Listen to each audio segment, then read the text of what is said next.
And I'll remind you to get that company's on. Thank you.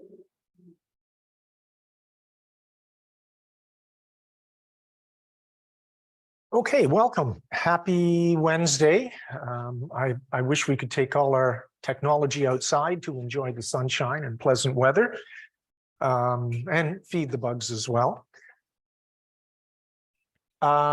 Screen. Okay, so we will be turning on that screen shortly. There we go. Thank you. Okay, so the screen is on, or in its way to warming up. Couple things off the start. I did want to say that for anybody that follows Facebook, I do a lot of climate postings on Facebook, usually to a vacuum. Most people are tired of hearing it. However, we were talking about carbon offsets last week, and as it happens, The Guardian wrote an article based on a peer-reviewed paper that just came out this week on carbon offsets. And the carbon offsets that ExxonMobil is using are fraudulent. They're using the largest carbon offsets in the world. The CEO of that carbon offset group has just resigned, saying, well, we did the best we can, but 93% of all the money that went into that carbon offset did not find its way to any place other than somebody else's pocket. And in many ways, it was harmful to the environment. So carbon offsets are getting a very, very bad rap. And so that's one of the things that I did want to talk about. And it fits in well with what we're going to be talking about today, which is the role of misinformation. The reason that we're sitting here is the fact that we're conflicted, that trying to find out the information that's actually valid, the peer-reviewed scientific information related to the climate crisis is really difficult.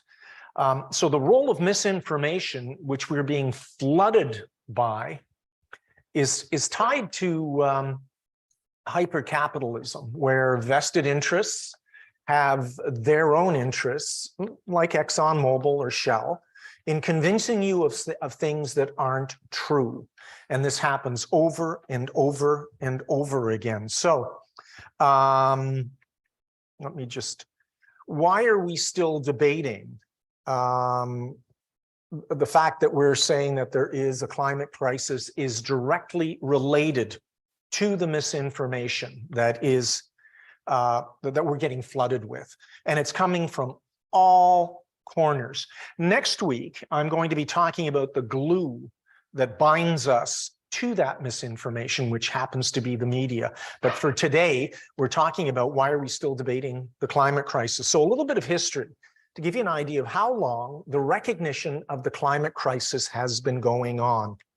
So in 1824, which is just a few years before I happened onto the scene, Joseph Fourier, and he is the person that came up with Fourier analysis. I don't know if we have any mathematicians here, but Fourier analysis is really important when we start looking at weather patterns and trying to create from a series of waves certain step functions. And it's very important in the analysis of both meteorology and climatology. He inferred the existence of an atmospheric greenhouse effect.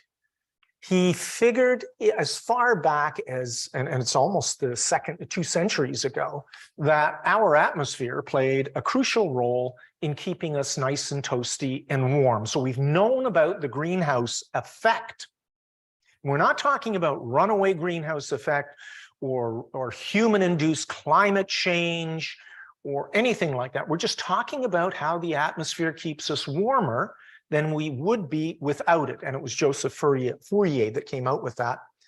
In 1860, John Tyndall quantified the effects of greenhouse gases on the absorption of infrared radiation. And that was roughly about the time that we discovered oxygen. I believe it was Joseph Lister.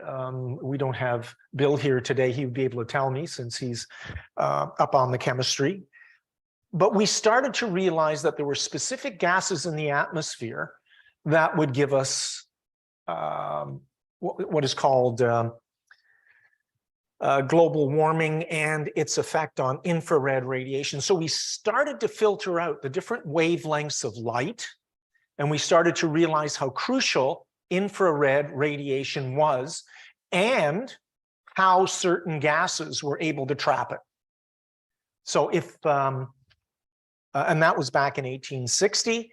And then probably most famously, Arrhenius is the first person who came out and said, gosh darn, we're burning a lot of coal. Coal was and continues to be a fossil fuel. And coal then was even more than wood burning products, the principal source for heat and industry. And industry was really taking over in places like the Ruhr Valley and in between France and Germany, which has been contested forever. However, also the economic powerhouses that were happening in North America, in the United States, you know, the Pittsburgh, the Carnegie Titans, that kind of thing. Arrhenius in 1896 showed that coal burning could cause global warming, and that's directly related to what Fourier and Tyndall had done before him.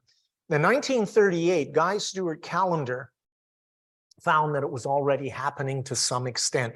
Now, remember in 1938 that the global population had not hit 2 billion people yet. I think it was around 1.7 billion. So we now have 4 times as many people on the face of the earth as Callendar when he was dealing with things. And he was already starting to notice in his measurements that to some extent there was global warming. And I'm going to speak about global warming versus the greenhouse effect a little bit later in the lecture, and how important words are in how we use to couch information. After 1940, significant work was done by Roger Reville in 1957, where he was relating to the public that fossil fuel burning was basically a giant chemistry experiment that we were playing on ourselves, that our industry was really starting to push to the point where we were changing the chemical structure of the atmosphere, specifically the results of burning fossil fuels like coal. And then shortly thereafter, NASA and NOAA took on research in this.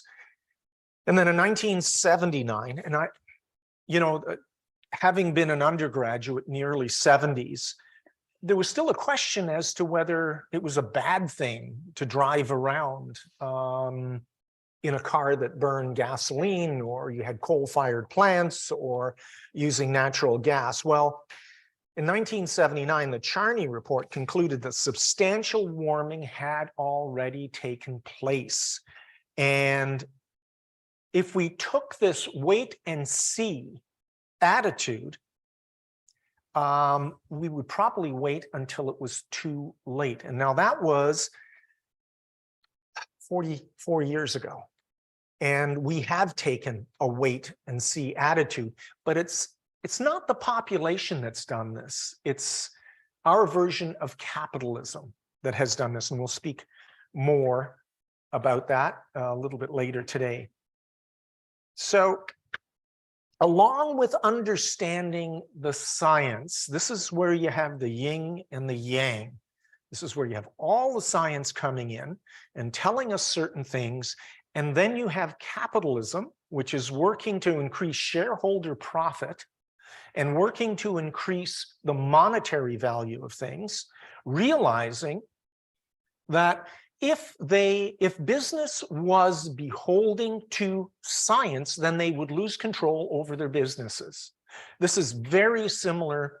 Do you remember the book that was written, Unsafe at Any Speed, about the Chevrolet Corvair? I'm trying to think of the guy who wrote it. Pardon me? Ralph Nader. So Ralph Nader wrote this book about the Corvair back in, I guess, the mid-60s. And the Corvair was the challenge to Volkswagen. Volkswagen was selling a gazillion cars in North America, so General Motors decided to make a compact rear-engine car, and it was just a disaster. And so their immediate response to all the safety allegations that Ralph Nader had posed was to deny everything that he did and to find other things that he hadn't covered and institute those. And the rationale for it was that once a company has admitted to the authority of someone else, they lose control over their product. They lose control over the marketing of the product, and they lose control over how the product is built and their profit. And so they fought very hard against it. They actually maligned him. He, years later, received compensation for the maligning, the tailing, the awful stuff that General Motors did. And that's just part of what General Motors has been responsible for. So the same thing has happened with the tobacco lobby. And with the tobacco lobby, the same thing has, what we learned of how the tobacco lobby works, we've applied to the climate crisis as well. So in the 1970s, the conservatives began their assaults. And conservatives are traditionally pro-business. It's back off government and let business do what it needs to do. It's kind of a Hayek, Milton Friedman ethic that government shouldn't be involved in business and let business do what it needs to do. It's more efficient, more wealth is going to be created, and the government shouldn't be telling us what to do. The conservatives, and by that I mean the conservatives in Canada, in Europe, in the UK, and I guess we have to differentiate the UK from Europe these days since they've decided they're not part of it, and the United States in the form of Republicans, began their assaults.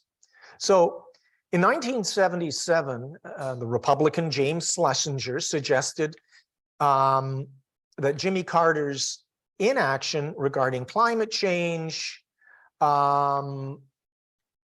he suggested that Jimmy Carter should not do climate change, citing uncertainty in climate change and that there shouldn't be any action done on it. In 1981, we had the Reagan years, and that was a major regression in terms of government involvement on the activities of large corporations as they relate to the environment. And so he cut spending on environmental research, climate-related especially, and he stopped funding for CO2 monitoring. And again, it comes under the heading, if I don't have the information, I can't talk about that. So if I don't know how much CO2 is in the government, why would I talk about cutting it back? Because I don't know how much CO2 there's in the atmosphere. So that lasted until the late 80s, or 1989. Industry-funded organizations began to take over. And this came out of the Milton Friedman and James Buchanan School of Economics, where they decided through the funding of very, very large private concerns, most notably Koch Industries, headed by the Koch brothers, the second largest private energy consortium in the world. The two brothers, before the eldest, I think, died about a year ago or 2 years ago, worth about $100 billion apiece, among the very wealthiest people in the world.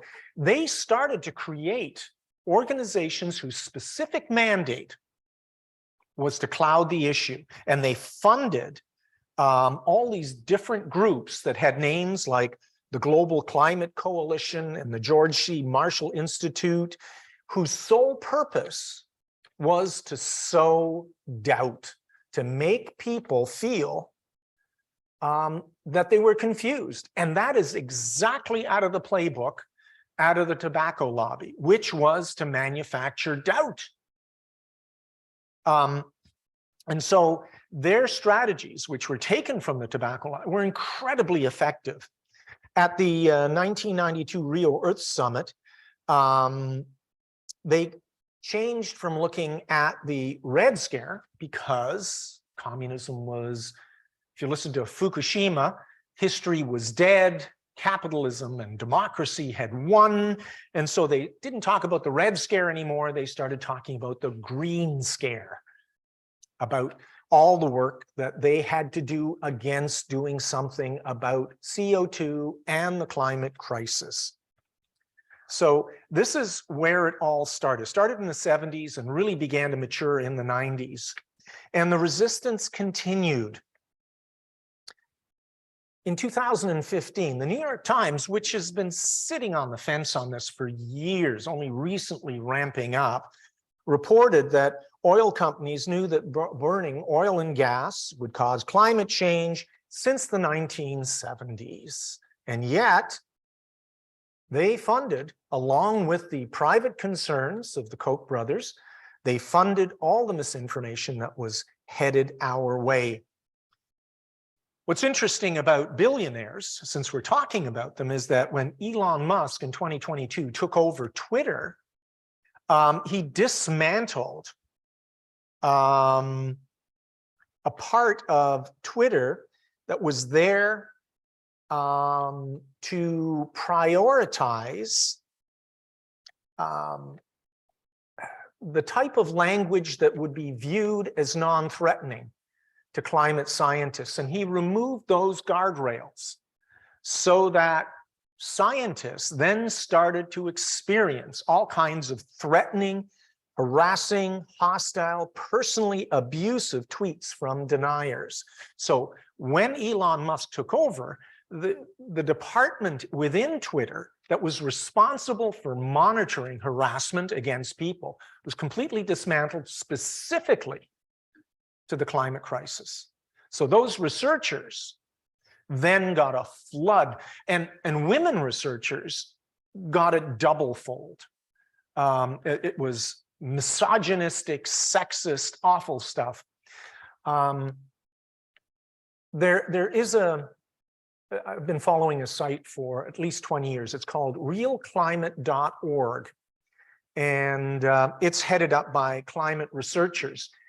They have had to shut down much of the public conversation. They publish peer-reviewed papers and discuss what those peer-reviewed papers mean on their website, and they've had to shut it down because of the abuse that they've had to take. Gavin Schmidt was the person who started that up at least 20 years ago, and he is probably, along with Mike and James Hansen, one of the foremost, and Weaver in British Columbia, probably the most respected climate researchers in the world. And so this resistance has now got an extra boost. So if you compare academic studies on scientific consensus on human-induced climate change, you will see that by every metric, and these are various studies done by various scientists, the consensus is huge. It goes to a very low of 97% of all the papers reviewing the climate crisis are viewed favorably and compare favorably with all the pre-existing work that has been done. So when you publish a scientific paper, the first thing that is done academically is to look at the history, who you're citing, who you're using as references, and then placing that particular paper into the stream of the pantheon of all that scientific research to make sure that it's contiguous, to make sure that it's well referenced and continuous with existing studies. And the bonus is that, generally speaking, the opinions of scientists go along with this. So they gauge their opinions based on how the scientific papers fit in with all the other research that goes on. And the studies from 2000 to 2021 show, actually the lowest was 2016, where the papers that were published fit into existing research 97% of the time. In other words, that the climate crisis was something that was happening. And Powell said in 2019 that 100% of this. So academically, we're pretty safe. We're on really, really sure ground that everything is pretty much going the way it should be. What is notable is that somehow that's not being transferred over to the public. So the public's underestimation of support for action against climate change actually is so far behind the academic papers, it boggles the mind. If you look at the US, only about 20 to 30% of the people are worried about climate change. Only a very small fraction are looking at carbon taxes as a solution. And yet we know that carbon taxes actually are effective, unlike carbon credits. And the reason that we continue to invest in carbon credits is we get told many, many different stories. And looking at public land, renewable energy, and green deals, there's a substantial portion of the population that still doesn't get the climate crisis, even though the academics is virtually certain, between 97 and 100% on 4 major studies done specifically to relate to that. And if you break it down, and it's important here, the reason I'm going to start focusing on the US is that the US is the principal source of misinformation and polarization on climate change. And they're our closest neighbor, our biggest trading partner. They're politically influential. And of course, we're in all but name a substantial subsidiary of American business. So when you look at Democrats, if you ask the question, is global warming occurring? Well, around just slightly under 90% says yes, it's occurring. And then just slightly more than 10% say they don't know or no. So that you're approaching the 90s in that, but it's still not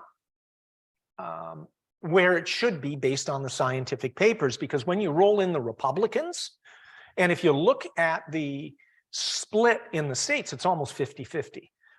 Every election pits the Republicans against the Democrats. It's a 2-party state. So almost 40% of Republicans say global warming is not happening. It's an incredible statistic given the certainty of the scientific papers. Then the next question is asked of Democrats, are oil and gas companies responsible for the climate crisis?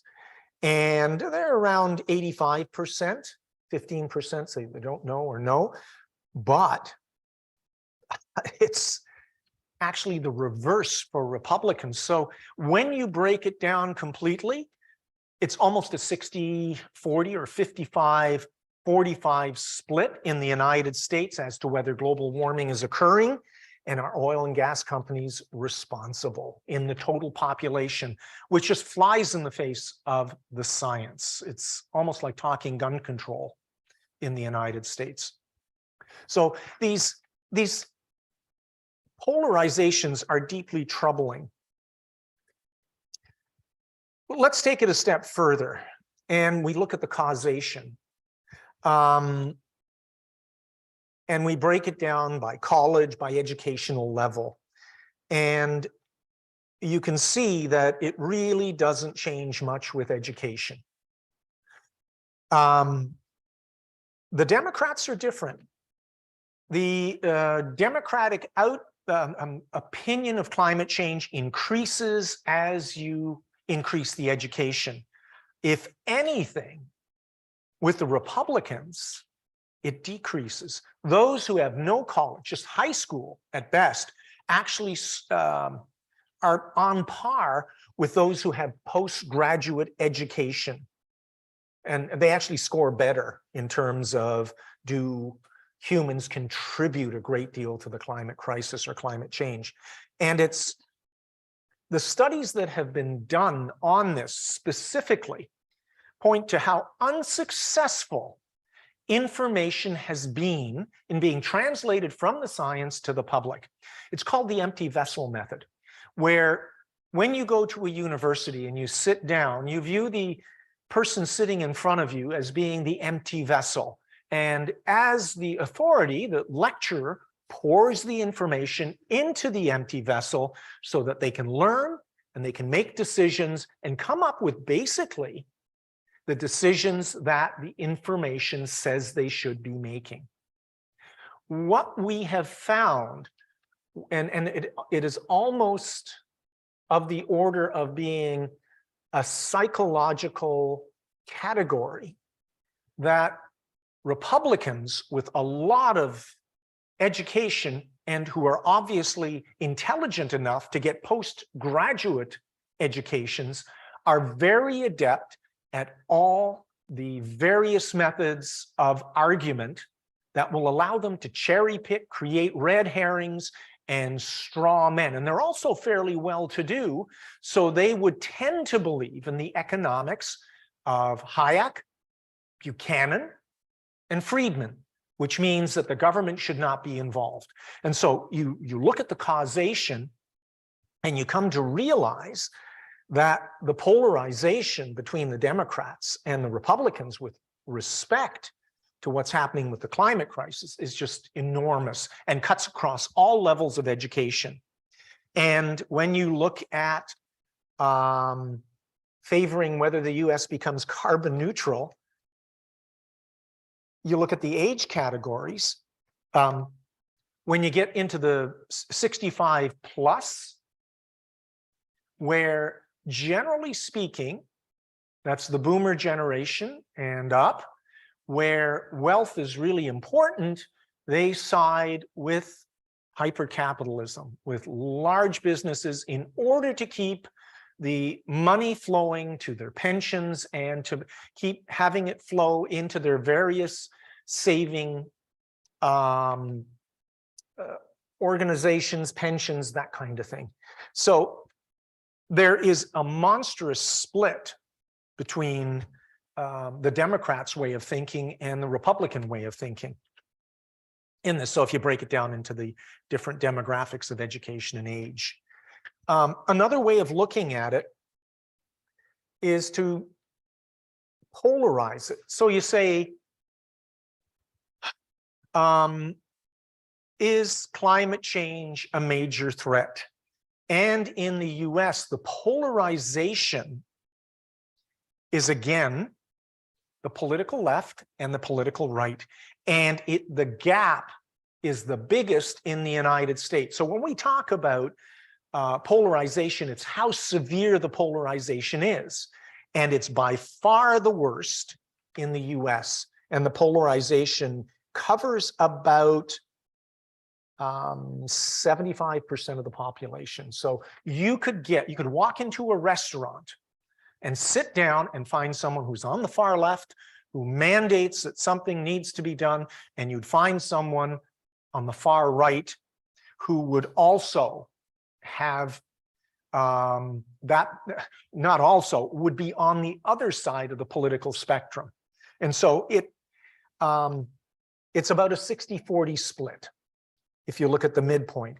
And the rights are right and the lefts are way left. And what's interesting about Canada is that we're not as bad as the States, but we're way more polarized than any of the countries in Europe. And if you look at Australia, it is even more polarized. The greens are greener, the reds are redder. And once you get into South Korea, the difference between the right and the left is not very much. So they're not exposed to the same type of rhetoric, it appears, that we are exposed to. That once we get exposed to the rhetoric of climate change being uncertain, the polarization increases. And when one group starts to polarize dramatically, you wind up with a subsequent polarization on the other end of the political spectrum. And it tells you that it's volatile. And so South Korea is least volatile. The differences between those who believe climate change is a major threat and those who don't, from a political spectrum and from an informational spectrum, is not very big. And if you look across Europe, it tends to be the very white nations, the Scandinavian nations, the German nations, tend to have greater polarization because they receive a lot of their information in English. And most of those countries use English as a second language a lot of the time. It's hard to go to Germany, for instance, and not find someone who isn't conversant in English or understands the place that English has within their culture. It's a language that they refer to, so they're vulnerable to the misinformation. And the people who put that misinformation out there are very adept at making sure that they flood other countries as well. Once you start to get into countries that don't use English as much, you find the polarization is less. So this is, these are studies that are becoming more and more important to us as we try to figure out why we haven't done anything. So, does climate change impact your daily life? Okay, so if you ask that question right now, it really doesn't here in Nova Scotia. We don't really have issues with climate change. We get storms once in a while and maybe the power goes out, but generally speaking, we don't get the type of heat or floods that they would get in India or Pakistan, or the floods that we're reading about in Italy that are killing a lot of people, although the wildfires in Alberta and the fires in British Columbia are a major issue, but it really doesn't affect us here in Nova Scotia. We did have a little fire in Weymouth, but that wasn't so bad. We do have fires from time to time. We're more concerned with ocean level rises and the severity of storms and hurricanes. Now, it remains to be seen what the hurricane season will be like. And in the next couple of weeks, both Colorado and Nassau will be issuing their hurricane forecasts, as well as the National Weather Service. So all three organizations will be talking about what we can expect to see in this coming hurricane season, along with we have the Hurricane Center here in Dartmouth on top of our resident high rise. I think it's on the 16th and 17th floor. So the question as to whether climate change impacts your life in the European Union, you know, most people think so, but it's still not 100%. Not the way it is with the scientific papers and the academic papers that say that it is impacting everything. We don't feel it because we're cushioned by our fossil fuel use. So power doesn't change. We have air conditioning. We have heating when we need it, and we repair infrastructure very readily when it gets pilloried by the things that happened in the climate crisis. And the United States says somewhat it's on par with the European Union, but China, looking at daily life, the average person believes that they're far more impacted than not. So interesting breakdown in demographics there. So this comes back to the influence of the United States. So the United States is it's moved away from Keynesian economics, which basically states that in times of trouble, the government spends, and that's where the New Deal comes from Franklin Delano Roosevelt. He brought in the New Deal to end the Depression, and he read the Riot Act to the Carnegies, the Rockefellers, the Fords, saying, we are going to have a revolution unless we give back to the worker, unless we form unions, unless we start investing, and we're going to have to take some of your money, all your profits in taxes to pay for this. That lasted until the 60s, and actually it lasted until the first oil crisis in 1973.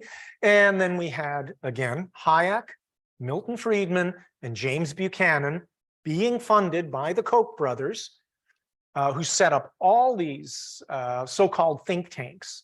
And almost 100 think tanks were set up by the Koch brothers in order to create this fog of information. So the climate change industry is most powerful in the United States. And all you have to do is look at the Republican candidates who ran in 2016 and 2020 for the presidential nomination for the Republicans, and not one of them agreed that climate crisis was an issue. As a matter of fact, they were all deniers. In 2013, the Center for Media and Democracy reported that the State Policy Network, this is an umbrella organization for 64 think tanks, had been lobbying on behalf of the major corporations and conservative donors to oppose climate change regulation. So you have this concerted effort to make sure that whatever we receive in terms of information always mentions the fact that there is uncertainty. And when you look at a peer-reviewed paper, when we look at quantitative data, we always say there's a margin of error. And that margin of error is translated by the various think tanks to say, oh, there's uncertainty. That margin of error is there because there is uncertainty in the understanding of the climate crisis. And that is what the media hears. Oh, there's uncertainty. So immediately in the story, if you're doing a climate change story, you will also put in the uncertainty. And you will always mention one of these think tanks. And they're appropriately named. So 2013 was a decade ago. It's way more than that right now. The Chronicle of Higher Education reported that climate change denialism were written by authors affiliated with Harvard, MIT, and Georgetown who had an undisclosed conflict of interest. And it tells you that, you know, even academics can be lured by money. If you pay someone $1 million to write a paper that casts doubt on something, chances are they'll write it. You know, we all have a predisposition to sweep something under the rug. So this has occurred in the US. It's a US influence, and it bleeds into our politics. It's why we have the conservatives right now under Poilievre wanting to dismantle any action that relates to a carbon tax. It's why we have Maxime Bernier feeling comfortable saying climate change doesn't exist, and it's not going to be, if I'm elected, I'm going to lobby against it, in spite of what's going on regarding the scientific research. So the US influence is massive, and it affects publishers. And the creation of publishers to get the information out there is funded by these various groups. And in November 2021, the Center for Countering Digital Hate identified 10 fringe publishers that were responsible for 70% of Facebook user interactions with content that denied climate change. So they understand social media. They understand how to publish this. They understand because they've studied it. And this is what has been put out by the think tanks, the right-wing think tanks, as ways of countering the climate science, so that you create doubt in the minds of those people who are trying to get information, who really don't understand the climate science, don't have the time to look at it, are not academics, and rely on hearing from other people, from the media, various social media, for their opinions on these things. The toxic 10 publishers were Breitbart, the Western Journal, Newsmax, Town Hall, Media Research Center, the Washington Times, the Federalist, the Daily Wire, RT TV network, and the Patriot Post. And they have wonderful names to make you think, oh, they're not so bad, like the Washington Times. Makes you think of the Washington Post. But it's not the Washington Post, it's the Washington Times, which is different. In Canada, we have Rebel Media and Ezra Levant, and they've promoted climate change denial, and they've supported the oil sands extraction in Alberta, saying it's absolutely necessary. And of course, that bleeds through to the various political parties who find it difficult to mandate certain actions on the climate crisis, because it's politically, from a voter's perspective, a dangerous thing to do. A lot of people are going to become unemployed if we don't have the tar sands, if we don't have the oil industry, the coal industry, the natural gas industry, and we poll from a political perspective what people think, and the misinformation goes around in a loop. The more that we associate with misinformation, the more likely we are to doubt. So I think the two most famous in the US, I mean, we can talk about us here, are Jim Inhofe and Marjorie Taylor Greene. He's in the Senate and she's in Congress, and they dominate the news. Whatever they say comes out, so people immediately hear what they have to say, whether it's gun control, whether it's government involvement, whether it's the climate crisis. They receive an enormous amount of press and time in social media and on Twitter. So let me just move on. Let's take a look at some of their quotes. Marjorie Taylor Greene said, climate change was a scam, and that the fossil fuels are natural and amazing. Yeah, they are natural and they're amazing, but so is arsenic. There are some very powerful people that are getting rich beyond their wildest dreams, convincing many that carbon is the enemy. I don't know any climate scientist that's driving around in a Rolls Royce, or has an estate, or a Learjet, or a 500-foot super yacht. You know, when I went into academia, I didn't go in because I thought I would be worth $1 billion or $100 billion. God forbid. Anyway, these tweets find traction because of the publishers of that, and the fact that she has become famous. Her tweet included a chart that omitted carbon dioxide and methane, the two most dominant greenhouse gases, so she took them out. One of the tricks that the deniers have used is to take a look at a graph of temperature versus carbon dioxide, and to pick a span of time where it actually goes down. And this usually happens during a La Nina, when the global climate goes down a bit and the CO2 has gone up. Emissions have gone up. And they're able to then take that graph and skew it.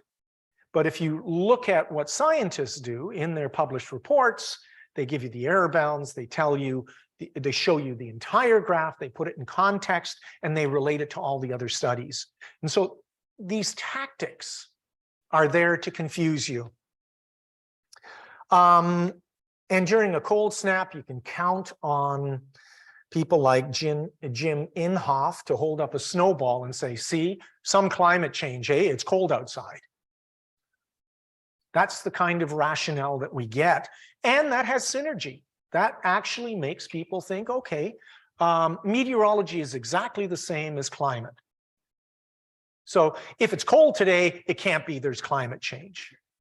It's like saying, well, nobody got killed with guns today, so there can't be mass killings going on. Because today we didn't have any. What's different about today? So some of the denialist talking points. CO2 is not actually increasing. You'll hear that, even though it's not true. If you look at what's the studies are showing, it's like a sawtooth, but it continues to go up. But if you look at it closely enough, generally speaking, in the northern hemisphere, in the winter, CO2 gas goes up, and in the summertime, it comes down for a variety of reasons. We tend to use more power in the northern hemisphere, hence more carbon dioxide goes up into the atmosphere. And also in the summertime, there's a breakdown in the upper atmosphere of various greenhouse gases. And even if there is increased CO2, this is where it's pointed out, it has no impact on the climate since there's no convincing evidence of warming. And the key there is the use of language. Convincing. If you're a Republican, it's not convincing, and they're talking to their constituency.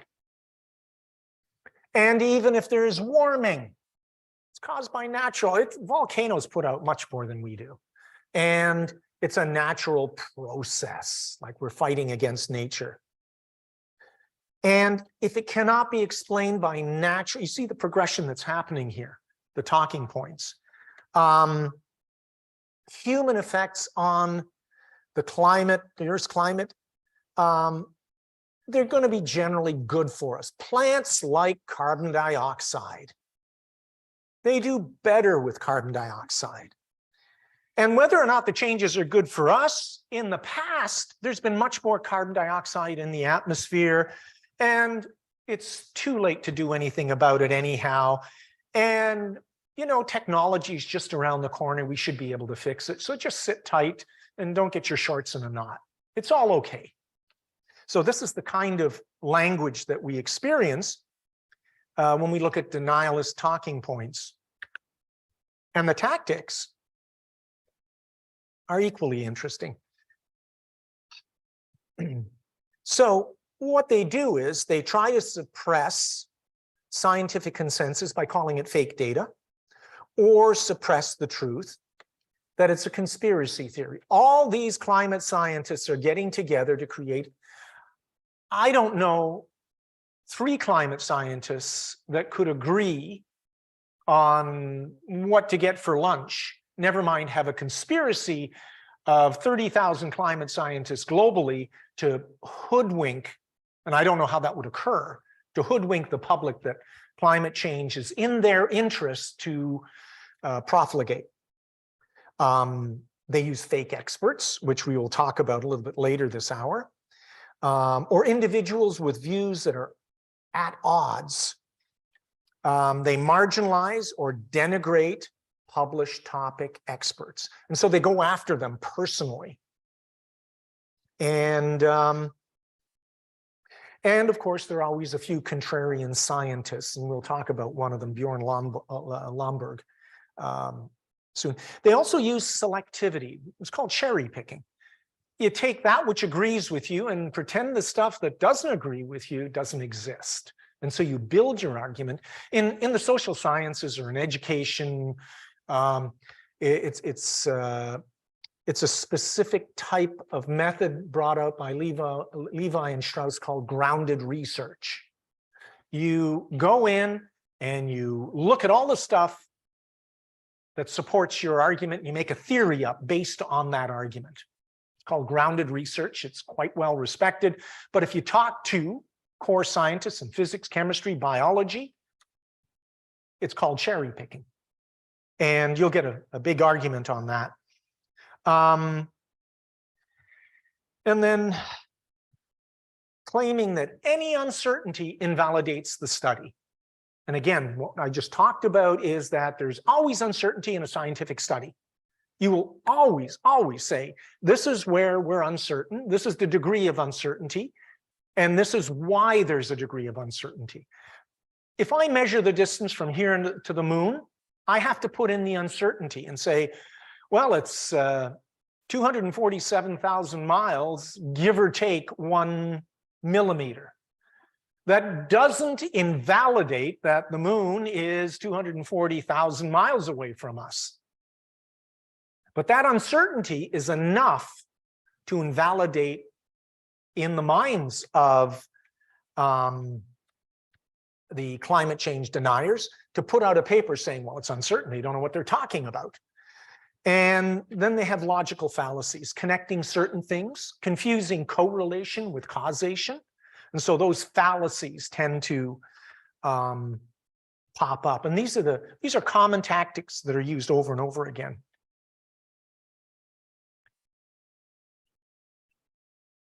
Then you look at climate change denial positions itself as a science, but it's actually a pseudoscience. It borrows from science certain methods in order to promote the red herrings, the straw men, the cherry picking in such a way that it appears to be legitimate science. And so you have this flood of information coming out that appears scientific and gets published in certain organs that are pseudo-academic, but it's actually pseudoscience. When you start unraveling it, it takes a lot of time sometimes to unravel it. And you find out that these papers are, in actual fact, riddled with logical fallacies. And so this, I pulled this off of a site. The 5 characteristics of climate denial are fake experts, logical fallacies, and among them are red herrings. They talk about stuff that really doesn't matter. Impossible expectations. And from logical fallacies, you also get misrepresentations, jumping to conclusions, and a false dichotomy. You polarize things in a certain way that's just absolutely false and has nothing to do with the argument. And then you look at cherry picking and then conspiracy theories. These guys, they're trying to put one over on you, et cetera, et cetera. So, and let's see here, where are we? I think what we'll do now is talk specifically about Koch Industries, and we're going to take a 10-minute break and then start talking about how this, it's called the Kochtopus.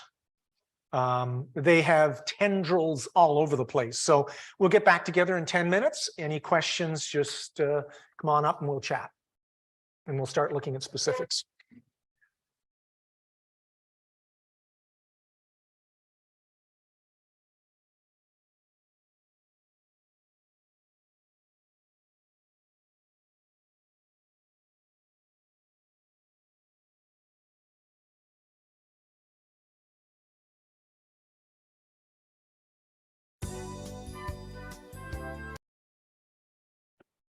I can start talking again.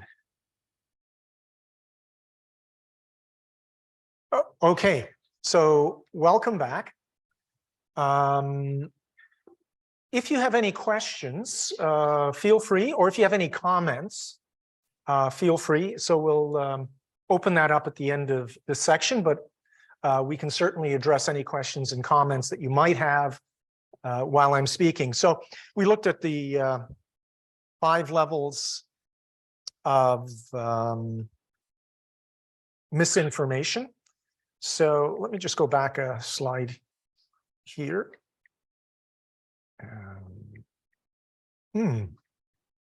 Oh, great. No. Okay, so what?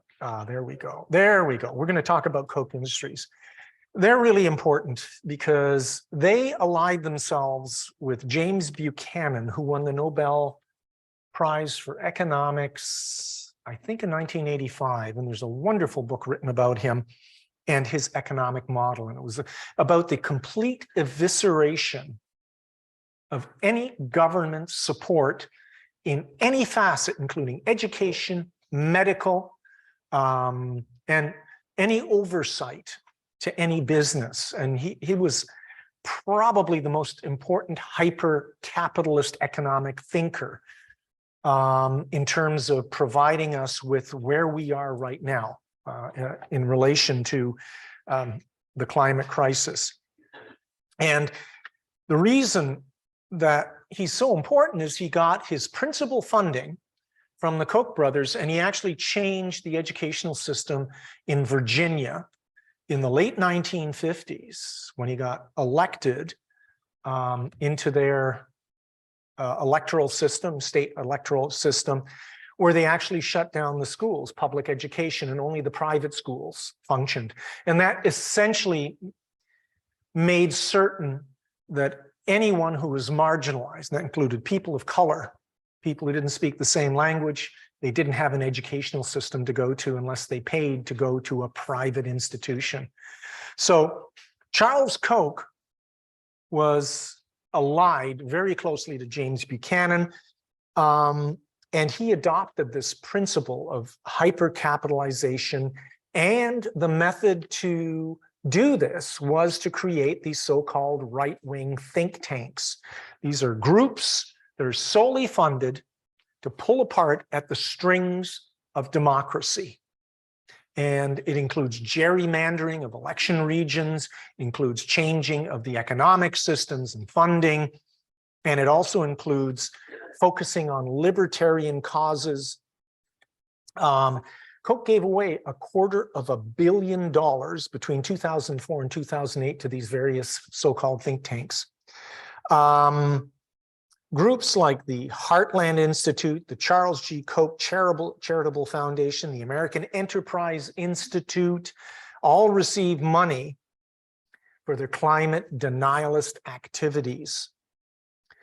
And the Competitive Institute and the CO2 Coalition were both supported by Trump, were also funded by Koch, and also thought that we should pull out of the Paris Agreement, although the Paris Agreement had no teeth. It comes under the heading of if we don't have the information, we don't collect the information, we don't know what's going on, and so we don't have to act on it. They are directly responsible for the massive misinformation that's occurring within the energy consortiums right across the fossil fuel board. They are undermining the democratic process. What they're doing is incompatible with democracy and with public interests. And it's all about a hyper-capitalistic ethos where the power is shifting to companies. And if you look at the laws that have been enacted, one of the specific ones was back in 1995 when our current finance minister, Paul Martin, changed the banking laws and changed the money laws, that money could flow more freely out of the country into other areas, that companies could pick up, that we didn't have to have an auto pact where a certain number of cars had to be made here in Canada. All of that was dismantled with the rejigging of our Banking Act in 1995, which allowed money to move and people not. So we undermined democratic process, and we lowered the standard of living, and we started to erode the middle class, but the number of billionaires started to increase dramatically. These 100 organizations that have been created just in North America alone are designed to spread misinformation, harass legitimate climate scientists. And I had the complete displeasure of arguing with two of them, Tim Ball from the University of Winnipeg and Christopher Monkton. And I had a debate with him about climate change when I was working with News 95.7, and it was the most unpleasant conversation I can ever remember having. And so they undermine public education, the climate crisis, and the democratic process, and they provide funds, litigative funds, to sue and counter any climate mitigation and adaptation. So when you hear someone is taking the EPA, the Environmental Protection Agency, to court in the United States, you know that they're being funded by Koch Industries and Charles Koch. So in Canada, this group has been labeled the bad Canadian group of seven. So Royal Bank. My mother banked at the Royal Bank since we came to Canada in 1954, up until she passed away last year. And she would not hear of moving her funds, all that she'd saved throughout her life, out of the Royal Bank. But the Royal Bank, Canada's biggest bank, is the major provider of funding and financing to oil and gas companies, more than any other bank in the world. They're huge. RBC talks a big game when they talk about climate action and net zero, but since the Paris Agreement, it's not binding, and the goal of the Paris Agreement was to force countries together to limit the temperature to 1.5 degrees, but it's not going to happen because of funding from the Royal Bank. They continue to pour money into all the fossil fuel companies.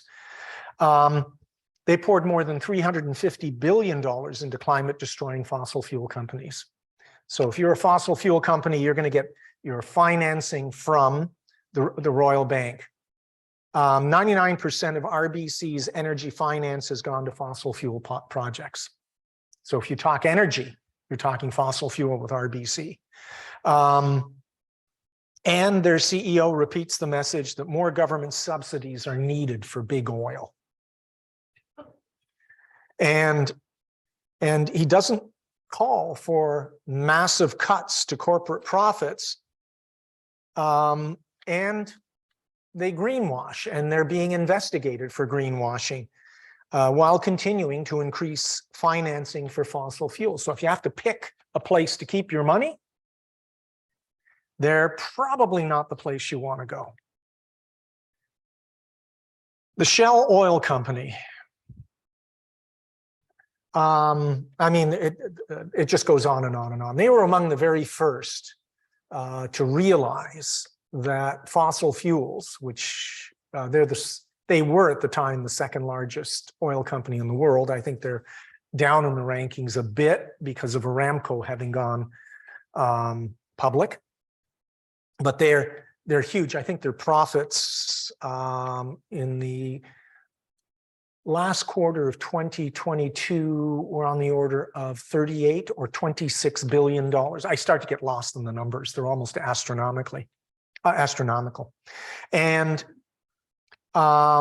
they do extensive greenwashing. In other words, they talk a good game, but they get their information from groups like the Fraser Institute, which is funded by the Koch Industries.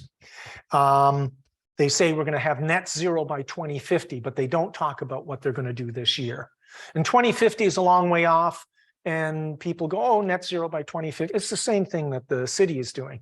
We got Halifax 2050, but we don't talk about Halifax 2023. What are we going to do? And so that kind of astroturfing is really troublesome. They rebrand fossil fuels by noting that natural gas produces less greenhouse gas emissions, fewer greenhouse gas emissions, sorry, than coal does. But coal is the absolute worst, and decreasing it by 75% isn't going to let you meet your greenhouse targets, because the leakage of methane from the mining of fossil fuels is absolutely ponderous. It's huge. And methane is a far greater greenhouse gas than carbon dioxide. And when it finally gets leached out of the atmosphere, it forms carbon dioxide. So there's a lot of greenwashing regarding fossil fuels. They talk about fracking, hydraulic fracturing for natural gas and for oil now. And the fracking releases methane in many, many areas outside of where the fracking is done. So fracking is basically using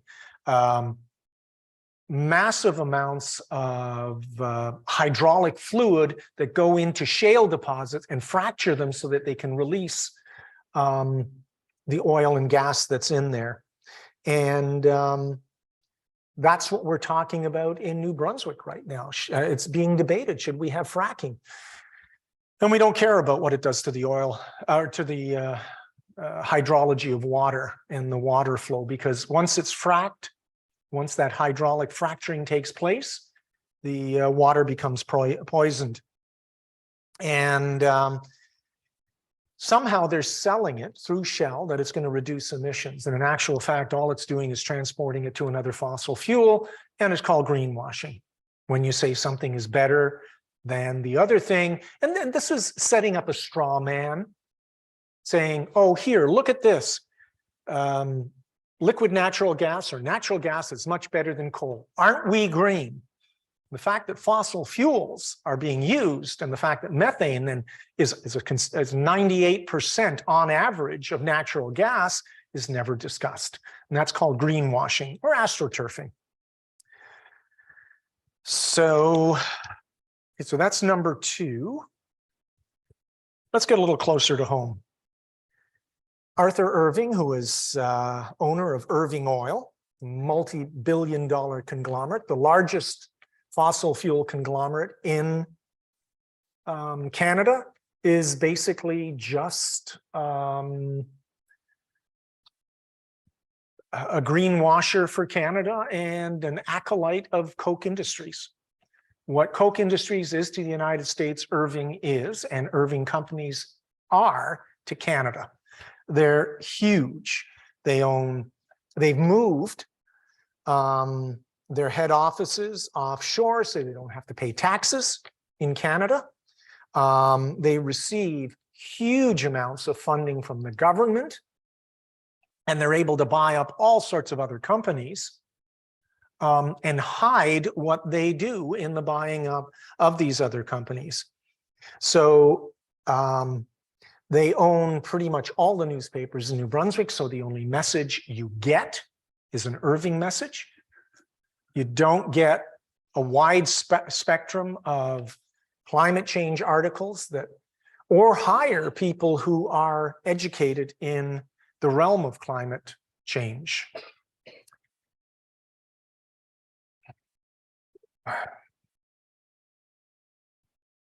Okay, so the next one is an individual called Michael Binion, and he's the key figure in the petro-populist movement. And the strategy to portray oil and gas as under attack galvanizes people. You say, we're being pilloried. We're the victims here. And it's victimizing the victims, really. It's like somebody punching you in the face and then suing you for hurting their hand. This type of group, they're populist. They understand how the publishing works in social media, and they put out all kinds of critiques related to conspiracy theories. They also publish criticism of COVID-19, public health, and he's been supportive of the convoys of oil and gas truckers, workers going to Ottawa, and he promotes anti-masking, all kinds of other conspiracy theories. And this is related to the climate crisis. It's all bundled together in a one-stop shop of populist misinformation. And Cenovus is another company. It's the largest tar sands company in Canada, and its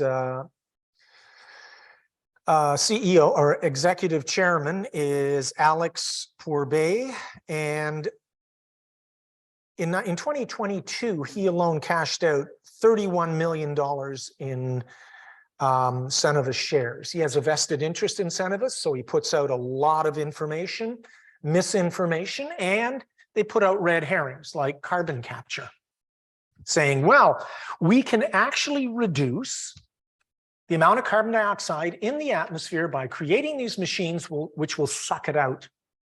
And so this carbon capture has been trotted out as a solution to the climate crisis. And that means if we can take the carbon out, we just might as well continue using the oil sands and take advantage of all that money that's going to be lost if we don't take it out. There's only been one small plant in Norway that uses carbon capture technology, and it is so expensive and fraught with problems that it has not been introduced anywhere else. Carbon capture doesn't work. And what we've noted is if we put carbon dioxide into the ground, into old mines, it leaches into the water and forms carbonic acid. And then when it forms carbonic acid, it then eats away at the massive living tissue of the crustal earth.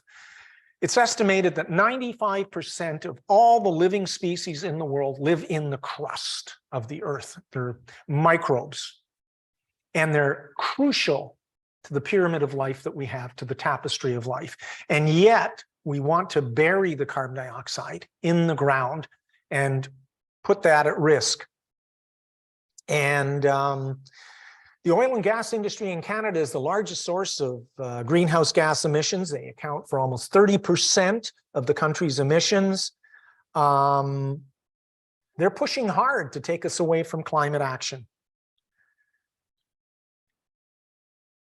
The Canadian Association of Petroleum Producers. As it happens, a couple of close friends of mine are petroleum engineers, and I used to get into long arguments. They both live in Alberta, not surprisingly.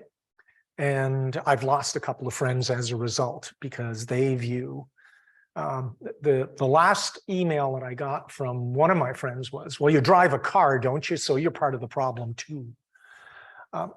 And I said, well, how is that any rationalization for pumping carbon dioxide into the atmosphere? Their vested interests are the interests of the petroleum companies. And CAP has successfully gotten much of what they want: delays and weakening in both provincial and federal government regulations over the years. And so they have a lot of money and they plow it into various government groups and various allied conservative and ultra-conservative MPs, MLAs, MPPs, and legislatures. And last but not least, we're looking at Imperial Oil. When I have a hard time thinking of Imperial Oil without thinking about Hockey Night in Canada back in the 50s and 60s and Murray Westgate. And he used to come on and talk about all the wonderful things that they do for us, that they keep our cars running, and he would have his wonderful uniform and his hat, and he would be touting the policies of Imperial Oil. They're the Canadian branch of Exxon Oil, which is related, well, actually a direct relationship, the child of Standard Oil, which is what made Rockefeller his enormous amounts of money during, I guess, the time when there were the robber barons in the United States, the Fords, the Edisons. And so they probably, I think they had a profit of over $40 million in the last quarter of 2022, 40 billion. Again, I lose track of the money. Just shy of Aramco's, I think $68 billion. So the profits have been enormous. And you can look at, they're a major investor in the tar sands, and they erode all their spills are enormous. They had one spill of 5.3 million liters in First Nations. That's why they have a lot of water problems in First Nations communities. So Imperial Oil, I think, is the last of the big bad seven.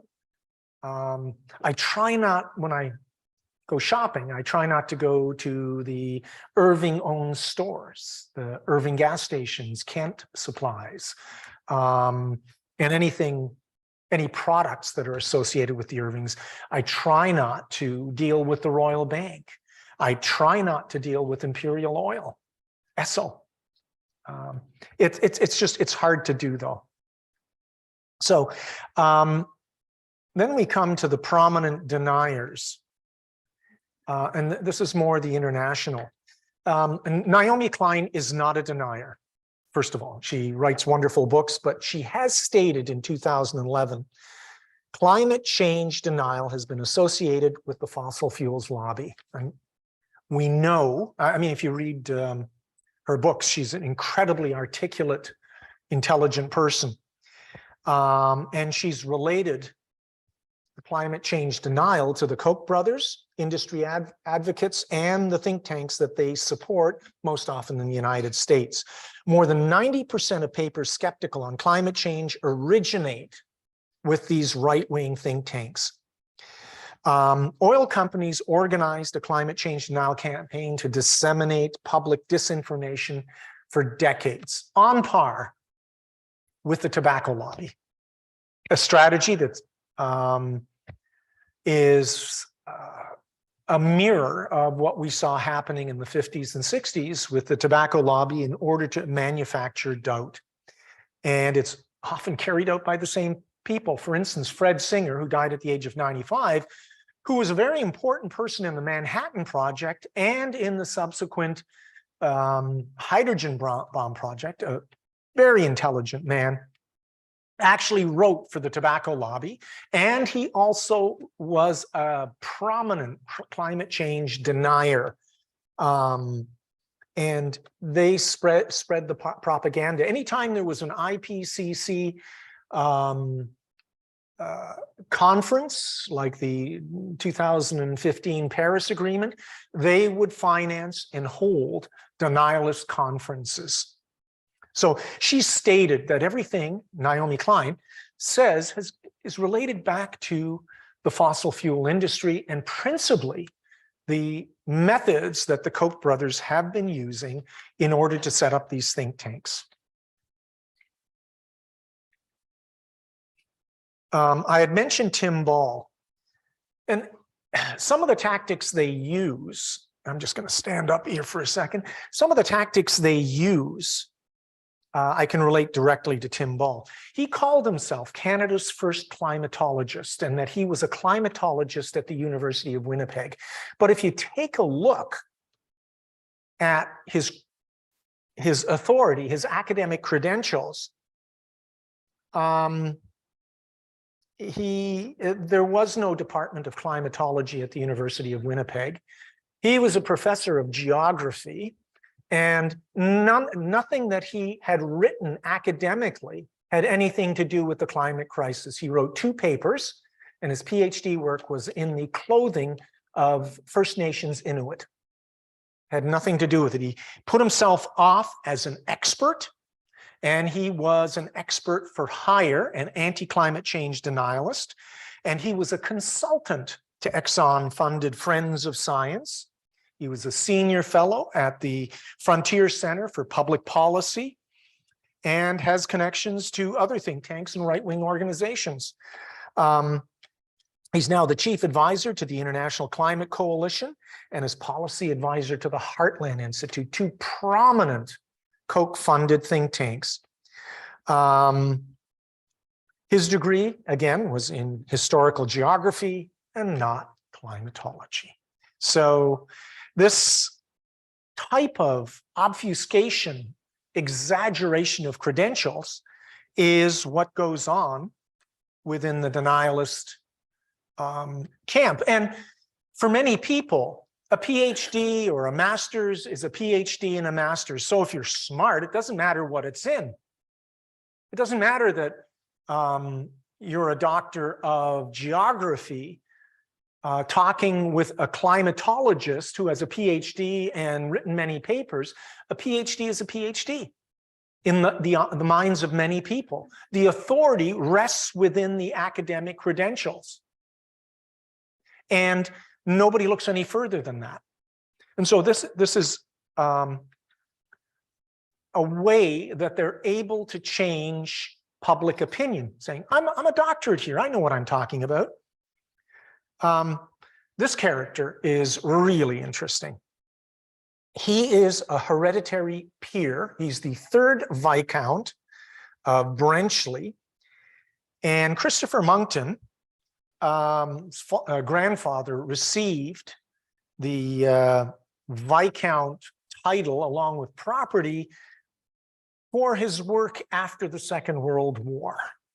And it's a hereditary title, so he wears this. And so he comes in with this authority. And he has a BA in Classics, 1974, at the University College in Cardiff. And he obtained a diploma in journalism. And yet he is one of the most high-profile climate denialists in the world. I also had the displeasure of debating things with, it got into a screaming match. When I tried to question his credentials, he started to question my credentials. It just became an echo chamber for the worst possible spousal argument that you could think of. It just got louder and louder. And I guess it made good radio for somebody. He claims there's no causal link. He says the link between CO2 and temperature doesn't exist. He also said that he won a Nobel Peace Prize. I don't know why anybody would say that and have not won it. I mean, it's kind of an easy thing to check. But nothing escapes the denialists. You just have to listen to Donald Trump and Marjorie Taylor Greene. They can say anything and get away with it. It's just unbelievable. So, and this is an actual climatologist. He has written climatology papers, even though he's a political scientist, an economist, and a founder and president of the Copenhagen Consensus Center. Even though he's not directly a climatologist, he is smart. And his papers, he's started to make a bit of an about face, since his academic life is really being threatened by his climate denialism, because it's so out in left field. I guess it's actually out in right field, not left field. He's received more than $4 million in funding since 2008 from various denialist organizations, DSmog blog investigation. By the way, if you want a site, just go to DSmog blog and they'll give you the lowdown on all of these people and tell you what they do, where they're from, and how they've undermined climate science and their denialism. He's received money from all sorts of areas, $4 million since 2008 in total. Lomborg has argued that the global elite's obsession with climate change has taken away from many of the other major problems facing the Earth. And I can't imagine, other than nuclear war, what compares to the climate crisis. So Bjorn Lomborg is, and I misspelled his name off the top, that may have been some kind of Freudian slip, but he rounds out the the top three that I think have done incredible damage to us. So some of the terminology that they use, this goes back to the use of words, why words are important. Words do matter. And when we use words in a specific way, the way that deniers do, they have the power to influence us. For instance, when we talk about climate change skepticism and climate change denial, most of us will think they're the same thing. But skepticism is an important part of scientific research. In order to be a good scientist, you have to be a skeptic. And so you have to review something and be convinced by that in order for it to be taken as part of the scientific research in which it resides. Climate change denial is a completely different thing than climate change skepticism. Now, Moncton and Ball and Lomberg would call themselves educated skeptics, not denialists. They don't like being called denialists. So there's a significance attached to it. Also, denial is related to some abhorrent occurrences in the past, like the Holocaust denial. There are people that deny the Holocaust, but it's morally wrong to do that. I mean, almost everyone can see that except for the neo-Nazi skinheads. So this distinction of using certain words in a particular way is really important. And they go to great lengths to debate the terminology. Most of those rejecting scientific consensus use the term skeptic and climate change skepticism, and only a few have expressed their preference as being described as deniers. You really have to be on the far right of the spectrum, and it's harder to get funding. In other words, the oil companies and the Coke octopus like to have the legitimacy and the veneer of science from their people. So they would tend towards those who call themselves skeptics and tend to look at legitimate researches as something they can expropriate for their own ends. So let's take a look at how these words are expropriated. Skepticism is definitely used incorrectly from a scientific perspective because it's intrinsic to scientific methodology. Another term is contrarian. They tend not to like that, and many are labeled as contrarian. And they've lobbied. The Committee for Skeptical Inquiry is actually a scientific organization that is lobbying for the correct use of terminology, because they're a scientific organization and they promote active research in science that's peer reviewed. And they want the term skepticism taken out of referencing climate change denial, because that has a synergy with the public. So a number of newspapers have taken that up on.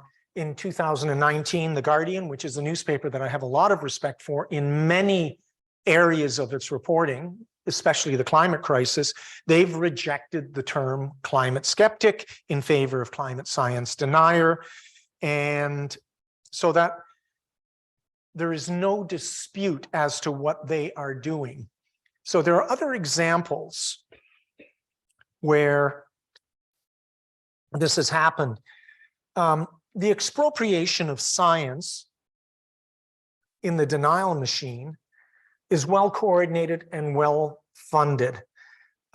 They like to wrap themselves in the veneer of science to give themselves credibility in order to take a look at those who are unconvinced. Because very often it's not the gerrymandering that's enough in order to get their people into power. You have to convince those who are on the fence, who haven't made the decision yet, and who are vulnerable to this kind of thing. And so we've seen this happen in other areas of science. It's It's not unique to climate science. For instance, intelligent design instead of creationism. The term was adopted to give it a pseudoscience veneer. Creationism just smacks of something that isn't very scientific, but intelligent design, who wouldn't think that that is kind of a scientific way of looking at things? And also global warming as opposed to climate change. Climate change is the preferred terminology for what's happening. And that includes the entire biosphere. It includes water. It includes changes in gases, not only temperature. When we talk about global warming, it's very specific to temperature. And so that doesn't cover it all. And so climate scientists like to talk about climate change or the climate crisis because the climate relates to everything. It's where we're bathed at the bottom of this ocean atmosphere. Conspiracy theories is another tactic. Along with climate change, there are conspiracy theories that seem to be bundled in with it. So you're able to get other groups who have other conspiracy investments to come along with the climate crisis as a conspiracy crowd. So if you're talking to a group of flat earthers, you can get their support because they're conspiracists.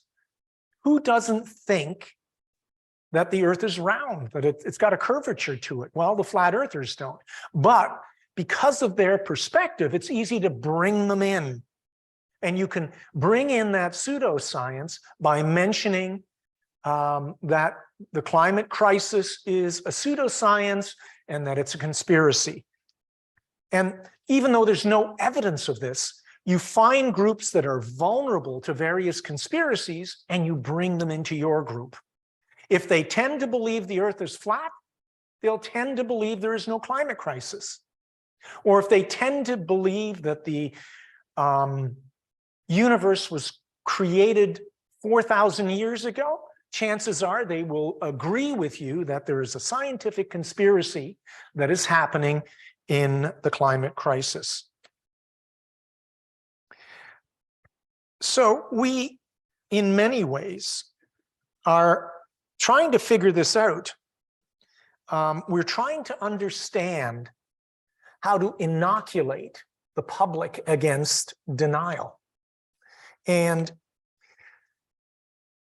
we haven't got it right yet. The difference between the public and scientific consensus and what's shown in academics is still too big, and it's not motivating government to perform action on the climate change. So it's been shown for some people that if you point out that they're cherry picking or using fake experts or false balance as misleading the public, you can get some of that crowd to look at what they're doing. In other words, it's somebody's punching you in the face and you're saying, you're punching me in the face, look at this.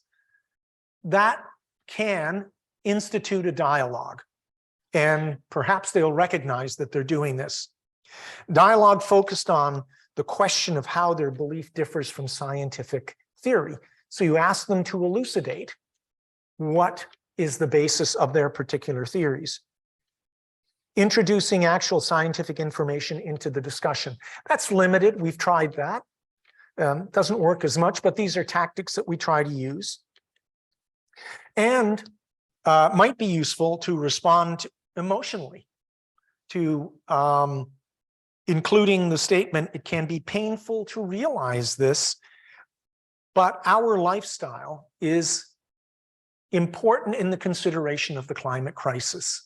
And so that brings, when you frame the discussion on an emotional level with the individual that you're having, perhaps you can bring them in. But nothing is tried and true. These are various ways of trying to inoculate people against conspiracies and trying to get them to look at how to evaluate the science differently than they have been doing. The big thing is funding.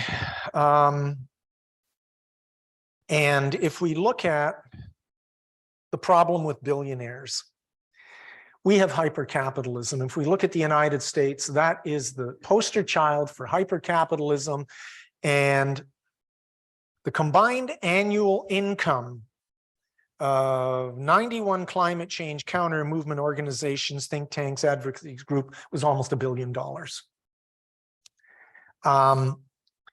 Billionaires secretively donated nearly 120 million via the Donors Trust to more than 100 organizations seeking to undermine the public information on climate change. And so billionaires are dependent on technology, are dependent on the financial independence from government oversight. And so they want to keep what they want. Why anyone would need more than $1 billion? I would like to give them a sticker that says, I won. I got the $1 billion and I don't need any more money. But that is they're probably not going to take my suggestion. 97% of the coal industry's political contributions and 88% of the oil and gas industry's contribution had gone to Republicans, the world's only major climate denialist party. And so billionaire funding is an issue. They're not only buying yachts and Challenger jets and islands, they're also funding organizations to undermine. They're giving lots of money to these organizations to undermine climate science. And they lobby. And this comes from, again, the Charles Koch Foundation, the Freedom Works, there are just so many of them now. It's so hard to keep up with them. They started the Tea Party organization and encouraged the movement to focus on climate change. And you look at other conservative organizations, when you hear these names, that's the important thing. You have to realize that the information coming from them is suspect. The Heritage Foundation, the Marshall Institute, the Cato Institute, the American Enterprise Institute, all of these groups have wonderful sounding names. And you think they're doing something for you. And these lobbyists attempt to discredit scientific research by creating doubt and manipulating the debate, using certain words, using certain phrases, and looking at red herrings, straw men, that kind of thing in their arguments. And they try to create this fear of regulation, that we're over-regulated, just like they are in the States as far as gun control goes. Those poor people, they just don't have enough guns out there.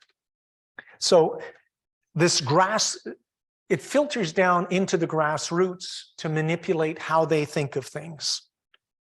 Oh, I'm going to run out of time here. One of the ways, and this is particularly insidious, is in 2012, the Heartland Institute developed a curriculum for schools, for teachers, why scientists disagree about global warming. And they're infiltrating the young. It's bad enough that they're trying to infiltrate my mind, but they're now getting into the schools and educational systems. And that's exactly what James Buchanan said that Charles Koch and David Koch needed to do, which is fund these organizations, get them early, and get them to be deniers early. And the intention was to send this particular book to the 200,000 K-12 teachers so that they could push out their mantra for climate change denial. And the review of the book was it contained so much misinformation, and the key findings section was absolutely incorrect. So they don't care. They don't care that they're sending out misinformation and they're perverting young minds. It's a manufactured denial.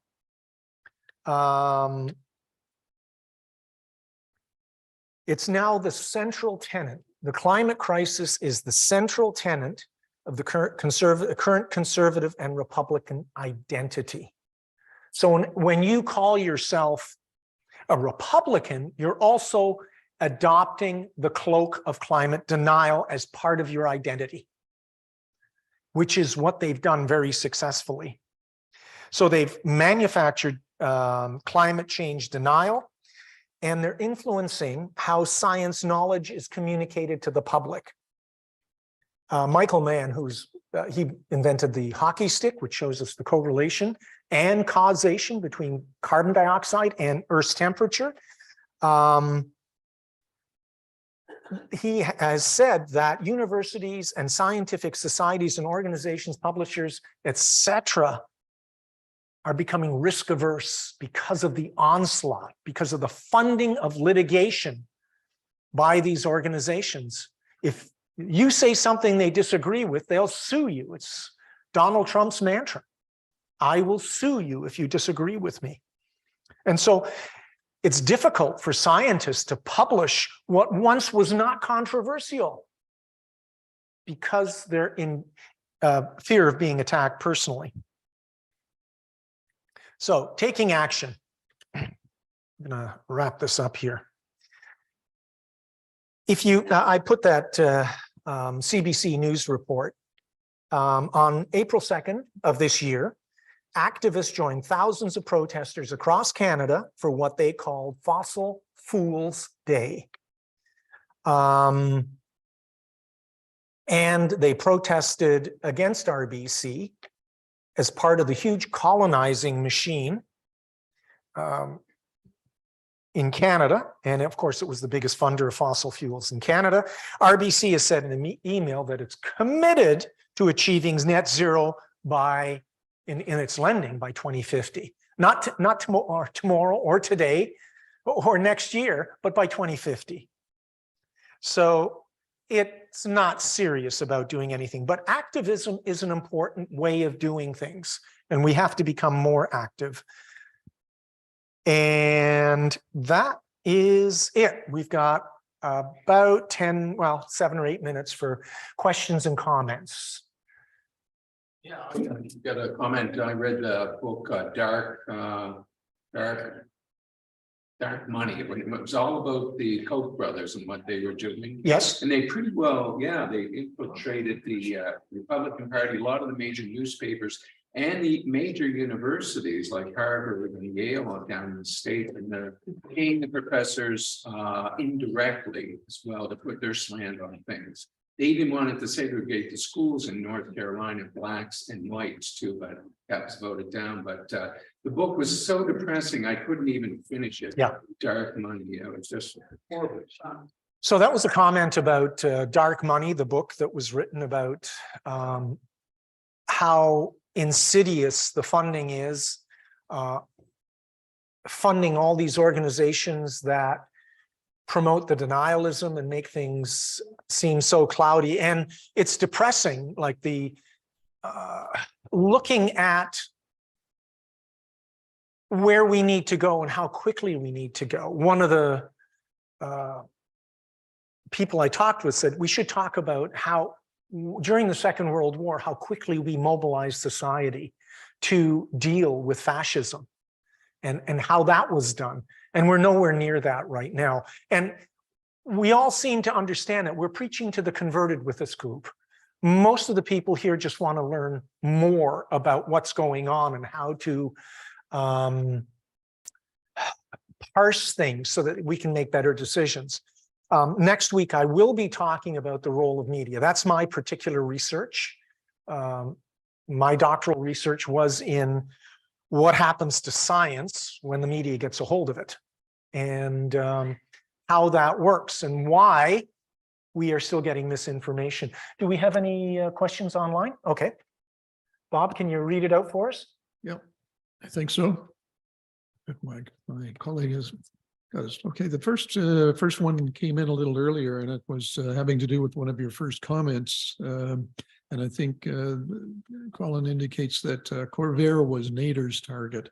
He was talking about the Chevy, but it was specifically, I think, not VW, but Corvair.